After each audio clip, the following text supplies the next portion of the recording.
ગુરુ બ્રહ્મા ગુરુર વિષ્ણુ ગુરુર દેવો મહેશ્વર ગુરુ સાક્ષાત પરમ બ્રહ્મ તસ્મે શ્રી ગુરુવે નમઃ.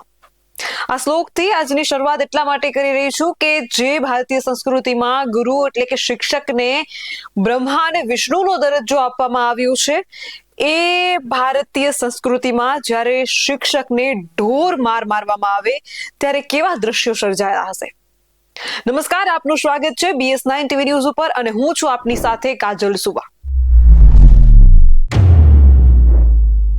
ઉનાથી એક વિડીયો વાયરલ થયો છે અને એ વિડીયોમાં રમાબેન નામના શિક્ષિકાને ક્લાસરૂમમાં ઘૂસી અને ગામની સ્થાનિક મહિલાઓ ઢોર માર મારે છે.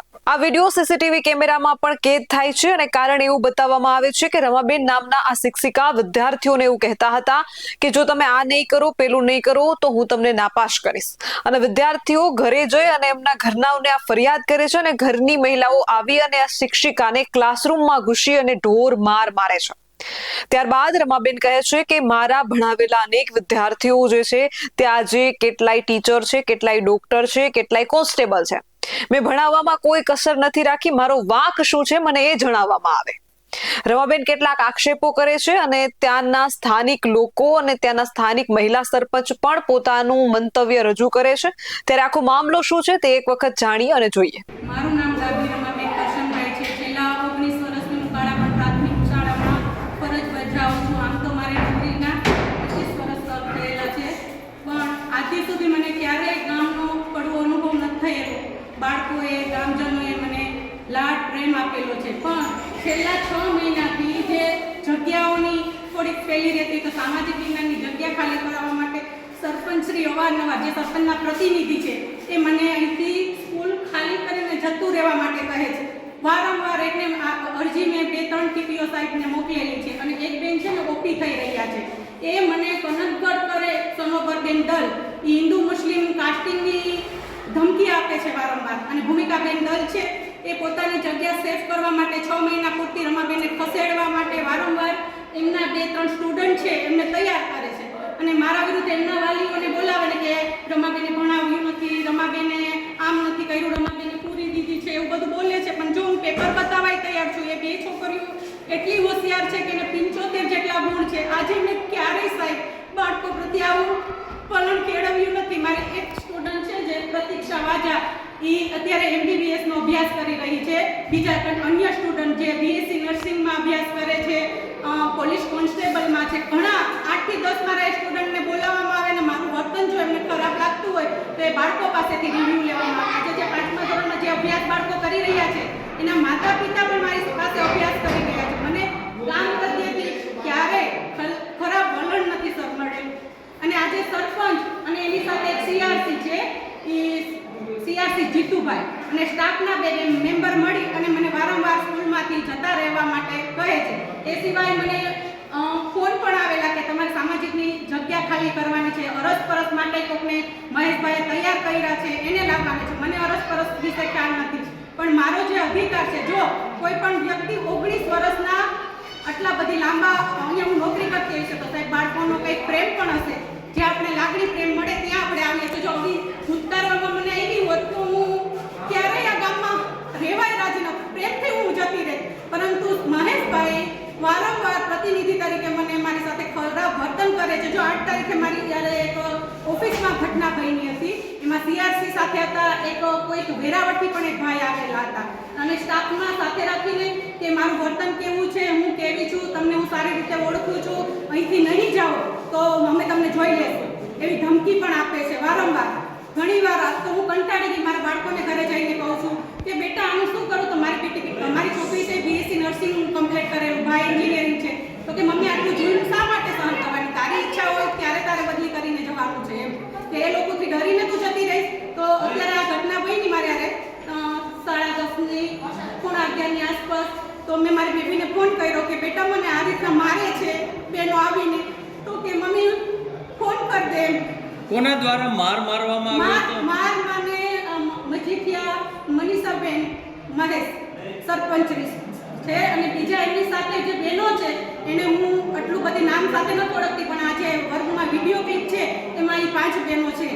હું સરપંચશ્રીને ઓળખું છું. આ સિવાય તમારી ઉપર આક્ષેપ છે કે તમે વિદ્યાર્થીઓને માર મારો છો, વિદ્યાર્થીઓએ સ્વીકાર્યું છે. સીસીટીવી કેમેરા છે, બાકી કોઈ પણ વિદ્યાર્થીને તમારે પૂછી લેવાની. મેં આજની સુધી કોઈ પણ સ્ટુડન્ટને જો માર માર્યો હશે તો સીસીટીવીમાં હશે, ભૂતપૂર્વ વિદ્યાર્થીને પૂછી લેવાની છૂટ, અને મારા હાલમાં જે અભ્યાસ કરી રહ્યા છે એ બાળકોને પણ તમે પ્રેમથી પૂછી શકો છો. આ અંગે તમે બીજા કોઈ અધિકારીઓને રજૂઆતો કરેલી છે? આ રજૂઆત મેં ટીપીઓ સાહેબને, પે સેન્ટર સાહેબને, ત્યાં અમારા આચાર્ય છે એની સાથે વાત કરી તો એ મને 3-4 દિવસથી જીઆર નંબર નાખી નહોતા દેતા, એટલે લેટ થઈ છે અરજી પહોંચતા કદાચ. પણ મેં ટીપીઓ સાહેબને તો ફોન વોટ્સએપ દ્વારા અને રૂબરૂ જઈને અપાવી છે. ક્યાં તારીખે અપાવી છે? 9 તારીખે હું ગઈ હતી રજા મૂકીને સ્કૂલે. વિદ્યાર્થીને આપણે ધારાસભ્ય પાસે પણ ગઈ હતી. શાળાના ઓરડામાં એક વિદ્યાર્થીને પૂરી દેવામાં આવ્યો તો શું કહેશો? એટલે એ મેં નથી પૂર્યું સાહેબ, એ તો મારું રૂટીન હોય એ પ્રમાણે હું મધ્યાહનમાંથી જાઉં છું, અને સીસીટીવી કેમેરા ફૂટેજ છે એમાં જો મેં કદાચ પૂર્યું હોય કે મારું કોઈ નામ આવે છે તો એ જોઈ લેવાની છૂટ છે. અને સીસીટીવીનો આરોપ પણ મારી ઉપર નખાવવામાં આવે છે. સીઆરસીએમ કહે છે કે રમાબેન પ્રિન્સિપાલ બનવું છે એટલે રમાબેને સીસીટીવી કેમેરા નખાવ્યા છે, એનો આરોપ પણ આગલી અરજીઓમાં છે, એનો આરોપ મારી પર લગાડવામાં આવે. અને સીસીટીવી કેમેરા મેં બાળકોના હિત માટે, ટીચરોના હિત માટે, આજનો જે યુગ છે એમાં કોઈને પહોંચી શકાતું નથી સર, એટલે મેં નખાવેલા છે. હા, એમાં મારો હાથ હતો, પણ જ્યારે જૂના પ્રિન્સિપાલ હતા વસંતભાઈ, એણે પૂછ્યું હતું કે બેન આપણે નખાવીશું ગ્રાન્ટમાંથી, તો મેં એને આ વિશે સારો રિવ્યૂ આપેલો છે. અને એ લોકો આજે એમ કહે છે કે રમાબેને સીસીટીવી કેમેરાનો ગલત તો જોઈ શકો છો, જે છોકરીને મેં પૂછ્યું હતો સાથે કમલેશભાઈ વાજા અને ભૂમિકાબેન નીચે હતા, અને છોકરી એ સીસીટીવી ફૂટેજમાં છે. અમે નિહાળ્યું, મેં પૂરો વિડીયો નથી જોયો, છતાં પણ તમે અત્યારે ફૂટેજ જોઈ શકો છો. હું ગામના સરપંચ તરીકે ફરજ બજાવું છું સર, ને અમે વારંવાર અહીં ફરિયાદ લઈને આવીએ છીએ. રમાબેનનું દરરોજને માટે કોઈને કોઈ પ્રશ્ન રજૂ બાંધવા સિવાય બીજો કોઈ ધંધો જ નથી. ગમે એમ કરીને બાળકો સાથે ગમે એમ બાળકોને જબરદસ્તી કરે કે તમે આમ નહીં કરો તો તમને હું નપાસ કરા, ને બાળકોને નહીં એવા કામ કરાવે છે. ને કાલે એવો બનાવેલું કે શિક્ષક ને વિદ્યાર્થી બે ઓફિસમાં હતા, તો એને કોઈ બાળકીને કેવરાવીને દરવાજો દેવરાવી દીધો, તો એના વાલી મારે ઘરે ફરિયાદ લઈને આવ્યા. તો અમારે તો સર કેવું કે નહીં, તો હમણાં થોડોક સમય પહેલા મારા ઘરવાળા ફરિયાદ લઈને આવ્યા, તો કે તમે સરપંચ નથી, તમારા ઘરવાળા સરપંચ છે, તમે એને બોલાવો. કે તો મારા ઘરવાળા હવે નહીં એવું વર્તન કર્યું. ઈ બેન વે કોણ બેન છે? રમાબેન છે, શિક્ષક. અને કઈ શાળાનો શિક્ષક છે?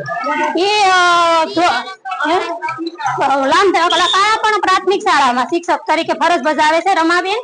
તો એનો દરરોજનો ઇસ્યુ ઉભો જ હોય, એમ ગમે એમ તરીકે બાળકોને નહીં એવી ટોર્ચર કરે કે તમે આમ નહીં કરો તો હું તમને નપાસ કરીશ. તો એનાથી એવું નથી જ કહેવાતું ને સર, અમારે બાળકોનું ભવિષ્યનું વિચારવાનું છે, એને ભણીને આગળ વધારવાના છે, અહીંયા નથી રાખવાના અમારે. આજે ગામ લોકો એકઠા હા, ગામ લોકો એકઠા થયા છે કે બાળકીને ને વિદ્યાર્થીને બેયને છોકરી દ્વારા પૂરવામાં આવ્યા છે. આ બાર અંદર હતા ને 12 થી આગળ દઈ દીધું. કેટલા સમયથી આ બેન અહીંયા ફરજ એ બેન છેલ્લા 25 વર્ષથી ફરજ બજાવે છે. અગાઉ 5 વર્ષ પહેલા રાજેશભાઈ કરીને સરપંચ હતા ને, ત્યારે અહીંયા તાળાબંધી કરીને ઉગ્ર આંદોલન કર્યું હતું, તો એ રમાબેન મેં બદલી નથી કરાવી. અત્યારે એને ઇસ્યુ ઉભો રહેશે. અમારી માંગ છે કે રમાબેન અહીંયા નો જ જોઈએ, તાત્કાલિક ધોરણે એની બદલી કરાવો. ને જો રમાબેન સોમવારે અહીંયા આવશે તો ઉગ્ર આંદોલન થાય. હજી અમે ઈણા થઈ જવાના છે. અત્યારે વાલીઓ ની તમ તારા મંતવ્ય બધું લઈ લો. વાલીઓ શું કહેવા માંગે છે? વાલીઓ દ્વારા રમાબેનને માર એ રમાબેન ને માર નતો માર્યો. રમાબેન વિડીયો ઉતારતા હતા એટલે અમે એને મોબાઈલ જોતો કે તમે વિડીયો ઉતારો માં. અમે અહીંયા આવ્યા કેમેરા ચેક કરવા કે કેમેરા ચેક કરીએ હું છે હું નહીં, આપણે ખબર તો થોડીક હોય. એટલે મેં કેમેરા ચેક કરવાનું કીધું કે રમાબેન તમે અહીં બેઠો. અમે વાલીને બધા આવ્યા હતા. તો રમાબેન ભાગી ગયા. અમે કે બેન તમે અહીં બેઠો, અમે કેમેરા ચેક કરીએ, આપણે બધીને જાણવા મળે ને કે કોની આગળ દીધો છે. તો રમાબેન ગામમાં ભાગી ગયા ને પાછા આવ્યા. તો 11 વાગ્યાની રિસેસ પડવી, વિદ્યાર્થીઓને મધ્યાહન ભોજનનો સમય હતો. તો પેલા બેન આચાર્ય છે એને ફોન કર્યો કે રમાબેન કે વિદ્યાર્થીઓને અહીં મોકલાવો કે મધ્યાહન ભોજન ચાલુ છે. તો કે નહીં, મને ઓલા સાહેબે ના પાડીશ કે 11 વાગ્યા સુધી છોડતા નહીં. તો એ છતાં અમે કેટલી એક કલાકની માથે અમે ઓફિસમાં બેઠા, તો રમાબેન ફોન ન ઉપાડ્યો ને રમાબેન નો ફોન સતત ને માટે ચાલુ જ રહ્યો. હા આચાર્યને મેં અમને જાણ કરી કપિલાબેનને કામ કે અમે કપિલાબેનને કે આચાર્યને કે તમે ફોન કરો રમાબેનને કેમ વિદ્યાર્થીને નથી છોડતા તો ઉપર એ વિદ્યાર્થીઓને બહાર દઈને લાકડી લઈને બેઠા કે કોઈ વિદ્યાર્થીઓ બહાર ગયા એટલે ખબર તમારી ને વિદ્યાર્થીને તો ધમકાવવાનું ચાલુ જ રાખે છે રમાબેન કે તમે આમ નહીં કરો તો હું તમને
જેને રાજકારણ રમવું એ રમે જેને ખુરશીએ બેસવું એને બેસે રમાબેન આ ન્યાય સત્ય નથી છેલ્લા 6 મહિનાથી મને રોટલો ભાવતો નથી મારી છોકરી બીએસસી નર્સિંગ કમ્પ્લીટ છે મારો છોકરો એન્જિનિયરિંગ શું આ બાળકોને દોષ આપું અને સરપંચ મને આવીને 5 બાઈઓ લઈને મારા ચાલુ રૂમે મને અટેક કર્યો મારા વાળ ખેંચીને મને રૂમમાં મારી આ પ્રેમ છે આ તમારો પ્રેમ છે ભણાભાઈ આવીને મને 3-4 વાર કીધું કે દીકરી હું બેઠો છે મેં ફોન કરતા તો આવતા એ બધાને વાર લાગી ગઈ ત્યાં તો રમાબેનને મારી નાખ્યા હારું છે સીસીટીવી ફૂટેજ છે આ કારમાં જેટલાએ મને માર્યા એ બધાને લઈ જવામાં આવશે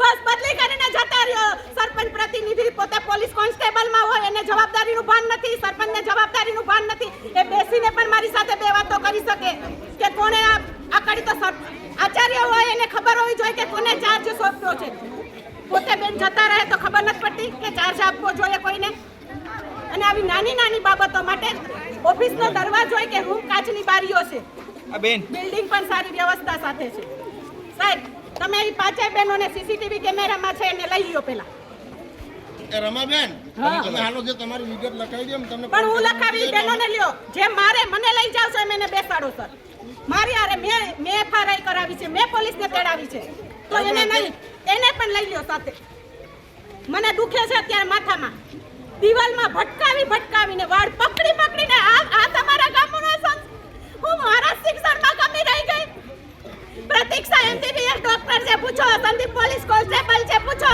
આટલા કર્મચારીઓ ઊભા કર્યા છતાં તમારે શિક્ષકોનું માન નથી આજકાલમાં આવેલા જેને 3 મહિના નથી જેને 2 મહિના નથી એવા હિન્દુ મુસ્લિમના ડખા ઊભા કરે છે સનોબરબેન દલ અને ભૂમિકાબેન વઘાસિયા છેલ્લા કેટલા 6 મહિનાથી મને પરેશાન કરે છે પોણા 5 રજા આપી છે પીરિયડ નથી લેવા શેડ્યુલ પણ પીરિયડ વગરનું ચાલે છે બાળકોને પૂછો કેટલા પીરિયડ લેવાય છે રિસેસ પહેલા કેટલા પીરિયડ લેવાય છે બોલો 2-3 પીરિયડનું શેડ્યુલ છે સનોબરબેન દલે મને કીધું કે જો આ પીરિયડનું શેડ્યુલ નહીં ફોલો કરો તો હું હિન્દુ મુસ્લિમ કાસ્ટિંગ વિશે બતાવી મેં ટીપીઓ સાહેબને 8 તારીખે મેસેજ કરેલો છે કે બાળકોના યોગ્ય પીરિયડ લેવામાં આવતા નથી સરપંચે હું જ્યારે પ્રિન્સિપાલ હતી ત્યારે મારી પાસે ગ્રાન્ટની માંગ પણ કરી હતી કે પંચાયત માટે 5000 નું બિલ ગોતી આપો આ બધું મારાથી શક્ય નહોતું ગ્રામ સભામાં મને ખોટી અરજી આપી અને આચાર્ય પાસેથી ઉતારી સિનિયર ટીચરે રાજીનામું આપ્યું હતું એનાથી એમને એલસી કાઢતા પણ નહોતું આવ્યું ત્યારે ટીપીઓ સાહેબે 5 સાથે મને પ્રિન્સિપાલનો ચાર્જ સોંપેલો હતો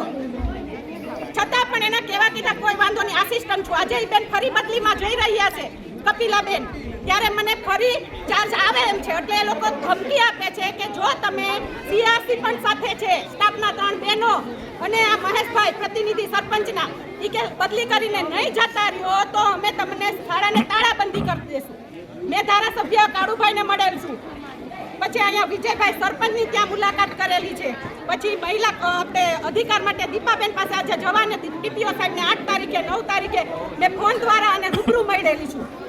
તો કે 5:30 વાગે ઘટના બની એટલે અમે જવાબદાર નથી. તો કોણ મારા માટે જવાબદાર લેશે? 5 વાગે ઘટના બની છે, સીસીટીવી કેમેરા ફૂટેજમાં છે.